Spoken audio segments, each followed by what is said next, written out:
नमस्कार दोस्तों।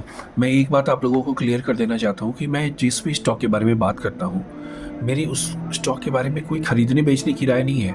मैं सिर्फ इसलिए बताता हूँ जो जानकारी उस स्टॉक के बारे में रखता हूँ वो आपके साथ साझा करता हूँ, और मैं चाहता हूँ कि आप लोग भी उसके बारे में स्टडी कीजिए। आज मैं कोल इंडिया के बारे में बात करूँगा। कोल इंडिया इतना डिविडेंड दे देती है कि आप एफडी में जो पैसा डालते हो वो ये कंपनी अपनी डिविडेंड से दे देती है। लगभग 6-6.5%, 7% करीबन ये डिविडेंड दे देती है। इसका मतलब ये नहीं है कि एफडी की तरह शेयर मार्केट सेफ है, ऐसा नहीं है।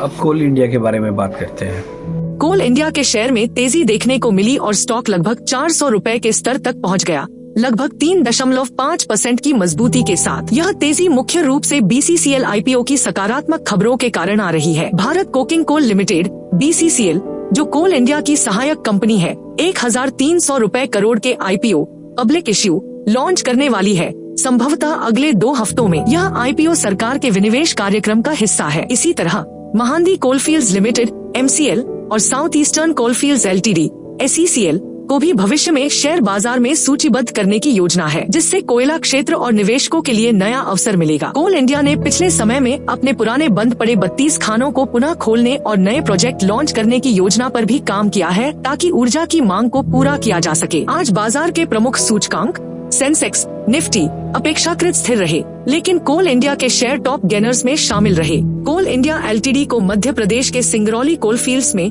रेयर अर्थ एलिमेंट्स की प्रॉमिसिंग मात्रा जैसे स्कैंडियम, इट्रियम जैसे तत्व पाई गई है। कोयले और उसके आसपास के मिट्टी क्ले में 250 तक ppm RE तथा नॉन-कोल नमूनों में लगभग 400 ppm पाए गए हैं। इसका मतलब यह है कि वहां पर्याप्त रेयर अर्थ के चिन्ह मिले हैं। कोल इंडिया LTD को आंध्र प्रदेश में ओंटिल्लू चंद्रगिरी रेयर अर्थ ब्लॉक की खोज बटा एक्सप्लोरेशन का प्रेफर्ड बिडर घोषित किया गया है। इसका मतलब है कि कोल इंडिया अब रेयर अर्थ खनिज की खोज में भी प्रवेश कर रही है।